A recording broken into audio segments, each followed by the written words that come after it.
There are three philosophical reasons that I don't trust Muhammad. First point, you will notice that the miracle of Christianity is Jesus Christ. And you don't have to speak a particular language to hear about Jesus. The miracle of Islam is not a person. The miracle of Islam is the book, the Quran. But when you begin to study Islam, what you begin to realize is the only way you can truly appreciate the miracle of Islam is by reading it in Arabic.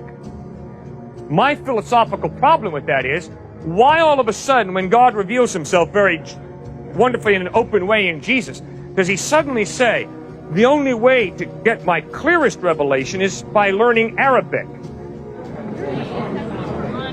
That prophets were sent to all the nations in the world to spread the word of Islam. It says that in the Quran. And another thing, the Quran is not the word of Muhammad, it is the word of God. Thank you. It's the word of God, that's right. But it was written by Muhammad. It was not written by Muhammad. Who wrote it? Muhammad was illiterate. He didn't know how to write or read. Who wrote it? It was the word of God, it is the divine word. You see? It's every single time. They're very consistent. I appreciate it. All right? It is the Word of God, and they're very passionate about it. I respect your passion. There's no way you can rationally have a conversation with that.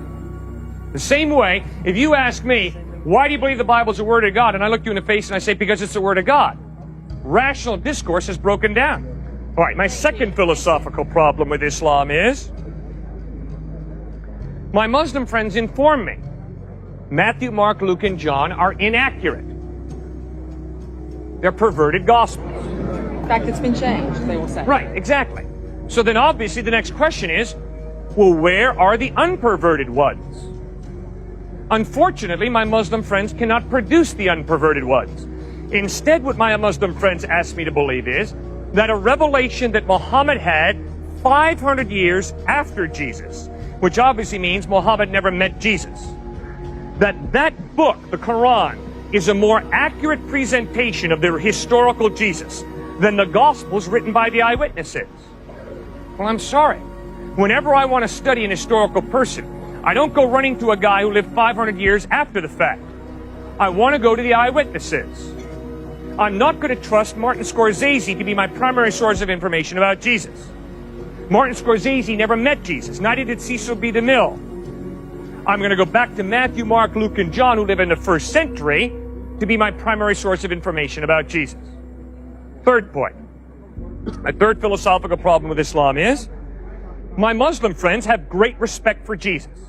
In fact, my Muslim friends respect Jesus far more than the typical American does. My Muslim friends believe that Jesus was born of a virgin, that he ascended to heaven, and that he's coming back a second time.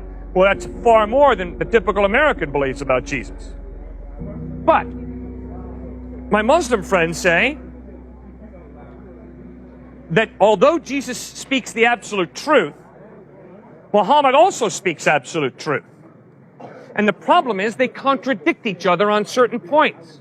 You cannot have A be absolute true and then B be absolute true if A and B contradict each other. Because that does nothing then but to allow for C to come along, claiming C is absolute truth, in spite of the fact that C contradicts both B and A. You cannot have an absolute truth contradicted by another absolute truth. Did Jesus ever claim to be God? Yeah, he sure did. Yes. John 8:58, Jesus says, before Abraham was born, I am. In John 10:30, Jesus says, I and the Father are one. In John 14:9, Jesus says, he who has seen me has seen the Father. Clearly, Jesus claimed to be God.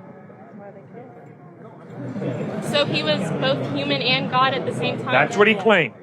Maybe he was a lunatic, but that's what he claimed. He wasn't a lunatic. He was a prophet. Well, he claimed to be God in human form, which means he's more than a prophet. He's God in human form.